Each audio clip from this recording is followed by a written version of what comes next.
Graça e paz, amados irmãos. Que a graça e a paz do nosso Senhor Jesus Cristo esteja sobre a vida de cada um de vocês, sobre a vida da família de vocês. Mais uma vez estaremos diante da palavra de Deus para ler, meditar e aplicá-la em nossas vidas, dando assim continuidade às bem-aventuranças pregadas por Jesus Cristo no início do seu sermão, conhecido como Sermão do Monte. Hoje estaremos vendo a quarta bem-aventurança deixada por Jesus aqui no início desse sermão, que começa no capítulo 5 de Mateus. E, irmãos, vocês que não ouviram as mensagens anteriores, sobre as 3 primeiras bem-aventuranças, eu vou deixar aqui na descrição desse vídeo para que vocês acompanhem. É importante ouvir essa sequência deixada por Jesus das bem-aventuranças, conforme nós temos visto. E então hoje, como eu disse, nós vamos estar vendo a quarta bem-aventurança, que se encontra no capítulo de Mateus, capítulo 5 de Mateus, versículo 6, que diz: Bem-aventurados os que têm fome e sede de justiça, porque serão saciados. Vamos orar, irmãos? Eu quero orar e agradecer a Deus pela vida dos irmãos de Campinas, de Barão de Aquino, mas também a todos vocês que estarão tendo acesso a esse vídeo, a esses áudios. Quero orar pela vida de cada um de vocês nesse momento, ok? Vamos orar? Pai querido, muito obrigado por mais este momento que estamos diante da sua santíssima e gloriosa palavra.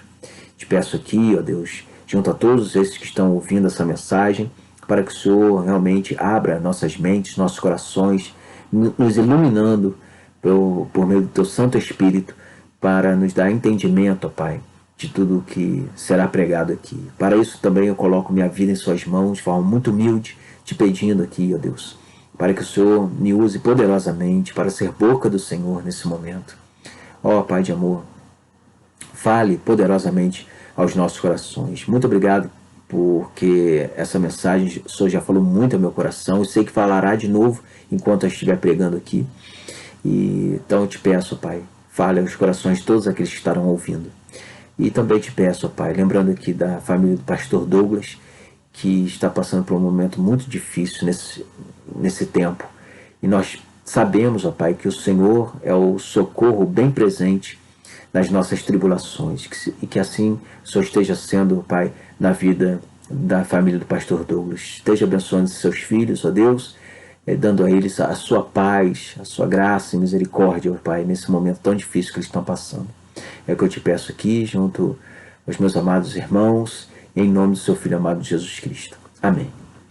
Muito bem, meus amados. Então, gostaria de ler com vocês, antes de dar início, a esse versículo 6, eu quero ler desde o versículo 1.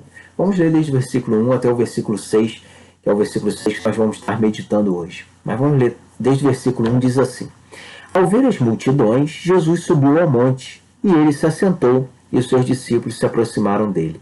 Então ele passou a ensiná-los. Jesus disse: Bem-aventurados os pobres em espírito, porque deles é o reino dos céus. Bem-aventurados os que choram, porque serão consolados. Bem-aventurados os mansos, porque herdarão a terra. Bem-aventurados os que têm fome e sede de justiça, porque serão saciados. Eu quero iniciar, irmãos, lembrando que essas bem-aventuranças, elas estão colocadas por Jesus numa sequência espiritual muito bem organizada e lógica, como eu já falei. E a gente, analisando aqui essa sequência, a gente vê que primeiro a pessoa ela precisa ser humilde de espírito, que significa reconhecer o pecado, reconhecer o seu pecado e ver que não tem mérito algum diante de Deus, e por isso ela entrega toda a sua vida a Cristo, crendo nele como Senhor e Salvador de sua vida. Depois, a pessoa chora pelo seu pecado, porque ela sabe o quanto o seu pecado ofende a Deus, o quanto ela deixa de glorificar a Deus por causa do seu pecado. Ela chora também por causa do pecado do mundo, porque ela vê o quanto esse mundo, assim como ela peca contra Deus, e o quanto isso realmente o deixa mal, e ela acaba se lamentando profundamente por conta disso. E depois, a última bem-aventurança que vimos foi sobre a mansidão. A pessoa mansa é aquela que admite diante de Deus e diante dos homens quem ela é.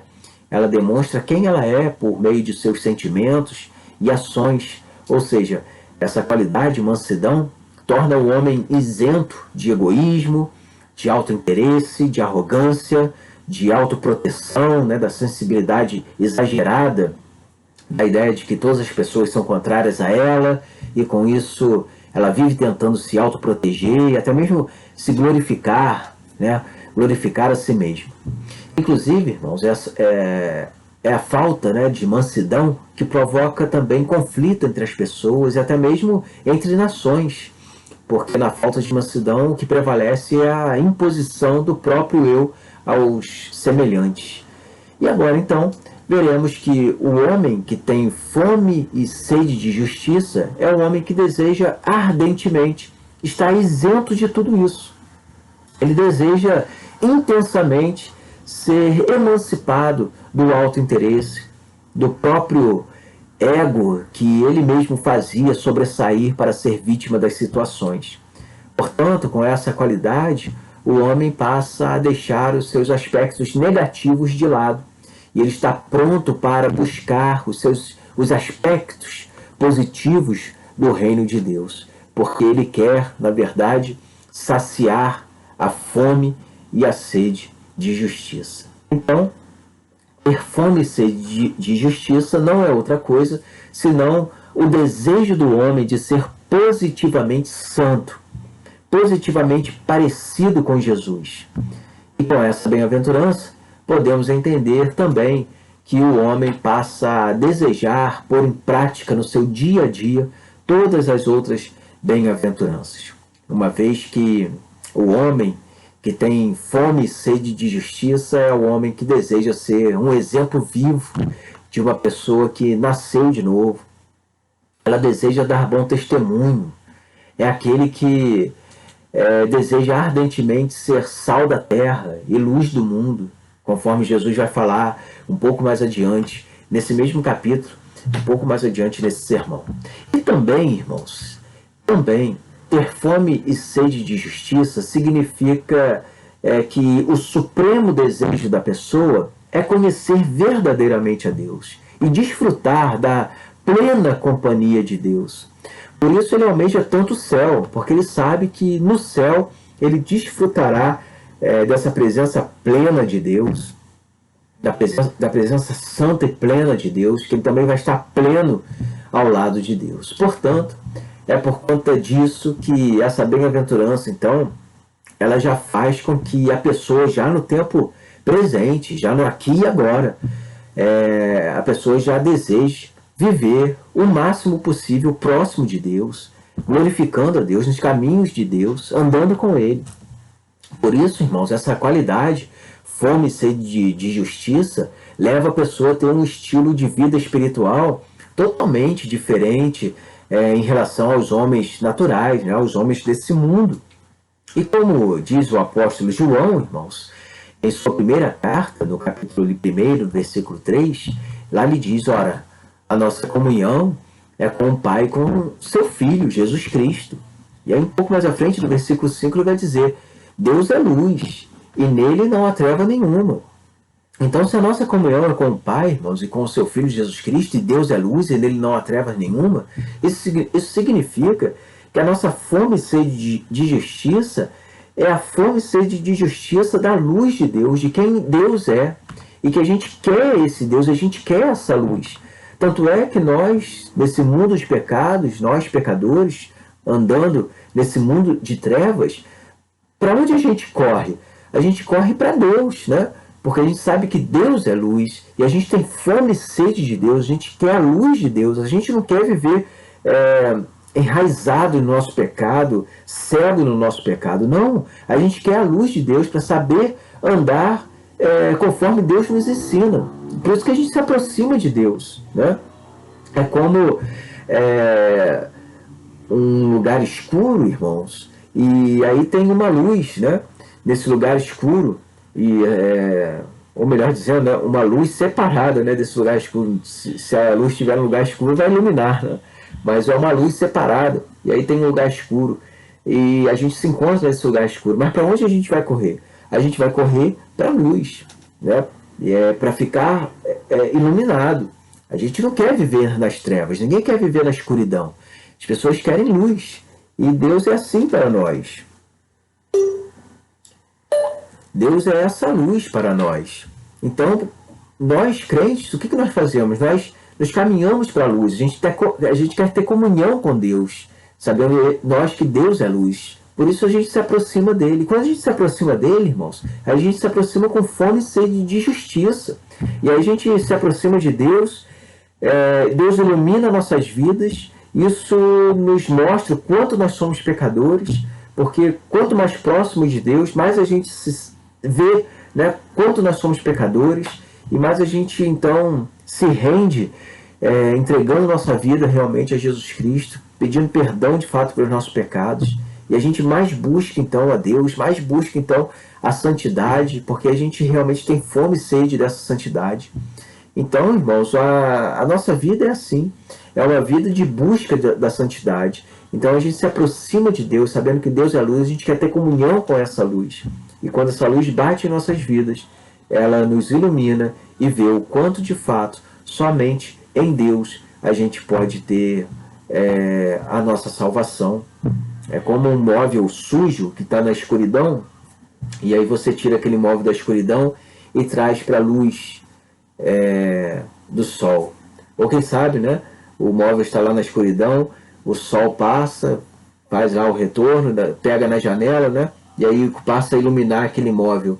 E aí aquele móvel que quando estava na escuridão a gente não via sujeira nenhuma, mas quando o sol bate, mostra aquela poeirada que está o móvel, né? Assim as nossas vidas, irmãos, assim as nossas vidas. É por isso que quanto mais próximo de Deus, quanto mais a luz de Deus bate em nossas vidas, mais a gente se vê sujo, mais a gente se vê pecador, e então, com isso, mais a gente se aproxima dele pedindo perdão pelos nossos pecados, e mais a gente se aproxima dele com fome e sede dele, porque a gente quer realmente mudar a nossa realidade. A gente sabe que por nós mesmos nós não mudamos nada, é só Deus mesmo para mudar as nossas vidas, né? Então, irmãos, visto isso, nós vamos passar a analisar o seguinte. Vejam, Jesus usa as palavras fome e sede. E fome e sede, irmãos, são sensações que a gente sabe que a gente não pode ignorar. Ninguém consegue ignorar fome e sede, né? A fome e a sede, elas nos fazem buscar incansavelmente por comida, por bebida, não é verdade? E essa fome e sede que Jesus nos diz aqui também é para nos informar que elas não são passageiras em nossas vidas. A fome e sede que Jesus nos apresenta aqui são fome e sede que não cessam. Enquanto não forem plenamente saciadas, elas não cessam. Elas continuam nos incomodando. Elas continuam fazendo parte de nós, essa fome e a sede. E a grande verdade, irmãos, é que enquanto vivermos nesse mundo, nós viveremos com fome e sede de justiça, tendo em vista que jamais alcançaremos neste mundo a plena santidade, a plena perfeição, a plena satisfação que Deus tem reservado para nós. Por isso, a fome e a sede são sensações profundamente fortes que continuarão em nós, em nosso corpo, enquanto nós vivermos nesse corpo dessa morte, elas continuarão. E a fome e a sede, então, permanecerão de forma dolorosa, nos ferindo, provocando em nós sofrimento e agonia, né? Até enquanto elas não forem saciadas, elas provocarão isso em nós. Ou seja, enquanto o nosso Senhor e Salvador Jesus Cristo não vier para nos buscar e nos levar para essa vida plena ao seu lado, né? E ao lado do Pai Celestial, essa fome e essa sede permanecerá em nós. Portanto, essa justiça está então muito longe, irmãos, daquela justiça que o mundo interpreta. Quando o mundo lê essa passagem proferida por Jesus Cristo, eles interpretam como se Jesus estivesse falando de moralidade, de bom caráter, de retidão, de negócios, né? Retidão nos negócios, de lealdade nos tratos e coisas dessa natureza. Embora, irmãos, todos os aspectos categóricos eles tenham seu valor, esses aspectos que a gente colocou aqui, mas essa bem-aventurança que nós estamos vendo, ela vai muito além disso. Até mesmo porque dentro dessas justiças pessoais, muitos são aqueles, irmãos, que gostam, né, de falar sobre paz mundial, gostam de criticar as violações dos direitos humanos. Contudo, eles violam os tratos que eles mesmos fazem. E eles gostam de falar do mundo, gostam de falar do outro, mas eles violam os próprios tratados que eles fazem com seus próprios povos. Eles roubam seus próprios povos. Eles se enriquecem por meio das corrupções e opressões aos homens. Mas nos seus discursos, né, eles são os perfeitos justos. Então, irmãos, o Evangelho de Cristo é muito mais profundo do que isso, do que essa justiça admirada pelos homens naturais. Uma vez que a justiça do Evangelho, ela se sobrepõe muito, vai muito além dessas questões de respeitabilidade geral ou moralidade geral dos homens. Na verdade, todos os homens, sendo discípulos de Cristo ou não, todos os homens sentem que, tendo um bom caráter, elas serão felizes. Elas buscam justiça, assim, né, tendo bom caráter. Pelo menos elas pregam sobre isso. Pode ser até com falsidade, mas todos pregam bom caráter, boa índole, viver em paz, viver buscando justiça. Todos pregam isso, para ser felizes, inclusive.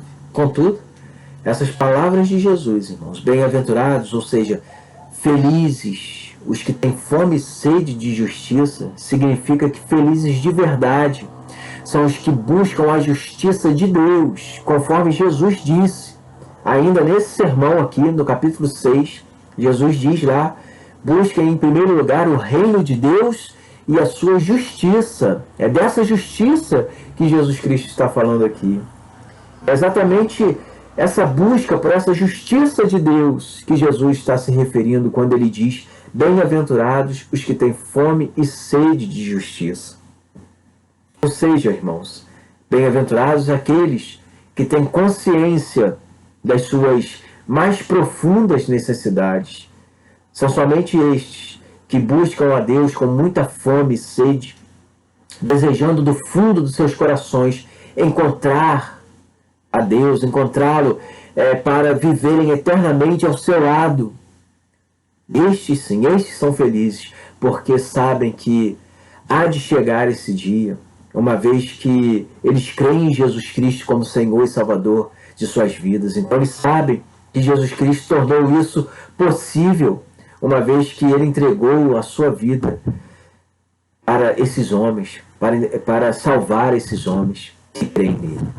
Ah, irmãos, essa bem-aventurança tem tudo a ver com o início do Salmo 42, dos versículos 1 e 2, que dizem, né, esses versículos dizem assim: assim como a corça suspira pelas correntes das águas, assim por ti, ó Deus, suspira a minha alma. A minha alma tem sede de Deus, do Deus vivo. Quando irei me apresentar e me apresentarei diante da face de Deus? Quando? Ai, irmãos, essa bem-aventurança, irmãos, é maravilhosa, porque assim que nós, crentes em Cristo, nós vivemos neste mundo, né? Enquanto essa grande necessidade que nós temos de Deus, enquanto essa necessidade não for saciada, nós viveremos como essa corça, ansiando pelas águas, para saciar sua sede. Então, enquanto essa necessidade não realmente for suprida, não chegar na sua plenitude, quando a gente não tiver saciado totalmente na plenitude do nosso Deus, ao lado dele, vivendo a santidade com ele, nós, então, irmãos, nós continuaremos com fome e com sede de justiça, como essa corça do Salmo 42. Tendo em vista que a fome e sede de justiça diz respeito ao maior desejo do cristão, que é viver ao lado de Deus, do Deus Pai e do nosso Senhor Jesus Cristo de forma plena e por toda a eternidade. E é por isso, irmãos, que Estamos diante de uma das declarações mais gloriosas e profundas das promessas de Deus. Felizes ou bem-aventurados os que têm fome e sede de justiça. Mas por quê, irmãos? Tem aqui um porquê, né? Tem aqui um porquê. Por quê? Felizes ou bem-aventurados os que têm fome e sede de justiça. Sabe por quê? O versículo conclui, né? Porque eles serão fartos, ou seja, porque eles receberão aquilo que tanto desejam. Ah, meus amados, nós seremos fartos, amados. Nós receberemos aquilo que nós tanto almejamos. Todo o Evangelho, inclusive, está encerrado nessa ideia, né? É somente pela graça de Deus, mediante a nossa fé em Jesus Cristo, que nós receberemos de Deus o que mais almejamos nesse mundo. Receberemos de Deus o céu eterno ao lado dele, em plena santidade, em plena alegria, em plena paz, em plena saúde. E Deus espera mesmo, irmãos, espera mesmo de nós que nos acheguemos a Ele realmente com muita fome e sede de justiça, porque Ele tem para nos dar, irmãos, com fartura. A fartura de Deus é algo imensurável. Mas como podemos, então, aplicar esse versículo em nossas vidas, essa fome e sede de justiça em nossas vidas? Na prática, irmãos, já viver o Evangelho do Reino desde já viver o Evangelho do Reino de Cristo, do Reino de Deus, nesta vida, no aqui e no agora. Se nós desejamos verdadeiramente viver a plenitude da santidade, a santidade eterna ao lado de Deus, então é impossível que hoje mesmo já não busquemos com fome e sede de justiça viver o Evangelho desse reino celestial. Ou seja, você, marido, amar a sua esposa assim como Cristo amou a igreja, dando a sua própria vida por ela. Isto amá-la cuidando e protegendo-a, fazendo-a feliz, sendo gentil, carinhoso, e jamais a coagindo, a maltratando. Por outro lado, a esposa respeitando o marido e o ajudando com a sua submissão ao marido a liderar o seu lar, liderar você, exercendo assim o papel bíblico, né, de uma auxiliar idônea. Filhos, respeitem seus pais, sempre com o intuito de cumprir na vida de vocês a ordenança bíblica, né?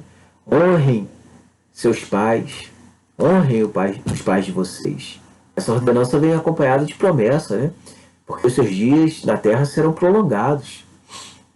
E vocês os honrarão de uma forma magnífica quando vocês estiverem obedecendo a eles com amor. Não por medo, por nada, mas por amor. Por saber que Deus fala através deles na vida de vocês. E Deus é quem mandou vocês honrarem seus pais. E assim, portanto, vocês estarão honrando ao próprio Deus. Obedecendo aos seus pais. Levando em consideração, logicamente, os princípios bíblicos, né, dessa obediência. Desde que seus pais, logicamente, não os mande fazer nada que vai contra a palavra de Deus. Mas, em regra, eles não fazem isso, né? Dificilmente a gente vê um pai assim. Mas existe, a gente sabe que existe. Mas provavelmente não é o seu caso. Se for, não obedeça, mas provavelmente não é o seu caso. Provavelmente você é um filho desobediente, está desobedecendo apenas porque está sendo rebelde. Mas não faça isso. Então, irmãos, essa fome e sede de viver o Evangelho também deve se estender para fora do lar. Não só vocês, maridos, esposas, filhos, mas você também que é vizinho, né? Você deve viver na sua vizinhança, desde um cumprimento gentil, as prestações de serviços, né, comunitários aos seus vizinhos, mostrando ali o seu interesse sempre em poder ajudar no que for necessário, né? Geralmente os vizinhos têm ali algumas demandas que você pode ajudar. Mostra ali o seu interesse de uma boa vizinhança, né? De um bom convívio com o seu vizinho, mostrando assim Jesus Cristo na sua vida. Viva esse evangelho também no seu trabalho, você que é empregado. Trabalhe para Deus em primeiro lugar, né? Colocando sempre em primeiro lugar Deus no seu trabalho, lembrando que você está fazendo em primeiro lugar para Ele. E assim, então, pode ser que seu patrão nem mereça, mas você vai estar fazendo em primeiro lugar para Deus, e por conta disso, então, você vai estar fazendo sempre o melhor, dando sempre o melhor de você, e que tão grande testemunho que você será para aqueles que estarão trabalhando ao seu lado, vendo em você um homem de Deus, que com o patrão perto ou não, você é aquele que se dedica no trabalho.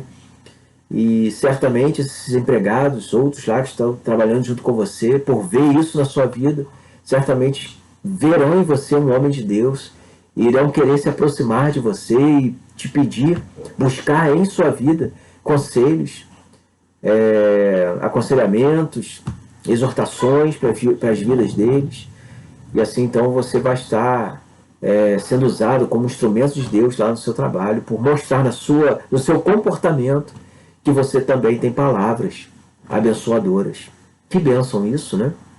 Quem sabe você é um patrão, né? Você é um patrão, não é um empregado, e certamente como patrão você precisa também abençoar muito a vida dos seus empregados com amor, demonstrando amor a eles, demonstrando que você não quer explorá-los, né? Mas quer realmente ser um patrão que valoriza o trabalho dele, e valoriza não apenas de boca, né? E com boas frases, mas até mesmo no salário, sempre podendo aí cumprir, né, com essa bênção para a vida do seu empregado aí, dando salários melhores, né, sempre que for possível, logicamente, e assim então você ser um patrão que de fato o empregado mais deseja ter, né, um patrão realmente que glorifica o nome de Deus da forma de estar ali gerenciando a sua empresa, o seu negócio. Seja um patrão usado por Deus para abençoar outras vidas. E todos esses procedimentos, meus amados, todos esses procedimentos cumprem aquilo que Jesus vem dizer mais ainda para o final desse sermão, chegando lá realmente na conclusão desse sermão. Jesus vem dizer lá para nós, né, que pelos seus frutos vocês serão conhecidos. E que quem tem fome e sede de justiça, meus amados, inevitavelmente dará realmente bons frutos, esses bons frutos que Jesus espera, né? Que ele diz lá que pelos seus frutos vocês serão conhecidos. Inevitavelmente, se você é de fato um crente, você inevitavelmente dará bons frutos nessa vida, porque você quer que os homens dessa vida vejam de fato as suas boas obras, porque você sabe que por meio das suas boas obras, o nome de Deus estará sendo glorificado nos céus. Mateus 5,16, um pouco mais à frente. Assim que Jesus acaba as bem-aventuranças, ele já entra falando exatamente isso. Né? Que os homens crentes, esses homens que vivem essas bem-aventuranças, de fato eles vivem porque eles sabem também que eles estão glorificando a Deus por meio desses comportamentos, por meio dessas bem-aventuranças. O nome de Deus está sendo glorificado, porque os homens, olhando essas bem-aventuranças nas vidas deles, estarão glorificando ao Deus deles, ao Deus deles que está nos céus. Eu quero orar aqui com você para encerrar mais essa mensagem, pedindo a Deus para que a gente viva mais essa bem-aventurança em nossas vidas. Vamos orar? Pai querido, muito obrigado. Obrigado por mais essa bem-aventurança que estudamos aqui. Ó Deus de amor, obrigado por colocar em nossos corações, ó Pai, essa fome e sede de justiça, essa justiça de sermos totalmente santos, plenamente santos ao seu lado.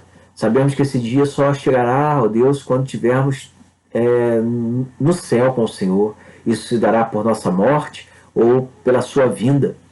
Mas enquanto esse dia não chega, a gente sabe, ó Deus, que a gente precisa glorificar o seu nome aqui nessa terra. Falando igual o apóstolo Paulo falou, viver para mim é Cristo, morrer é lucro.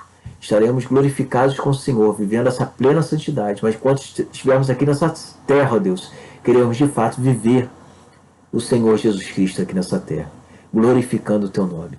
Por isso eu coloco a minha vida aqui, a vida de todos que estão ouvindo essa mensagem, ó Pai, e a vida de todos os irmãos em Cristo, que de fato a gente possa glorificar o seu nome aqui nessa terra.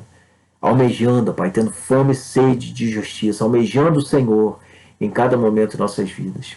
É o que eu te peço aqui, ó Deus, em nome do seu Filho amado Jesus Cristo. Obrigado por nossas vidas. Amém. Amém. Muito bem, amados. Deus abençoe vocês. Tenham um dia de paz e que as bênçãos do Senhor estejam sobre a vida de cada um de vocês. Em nome de Jesus.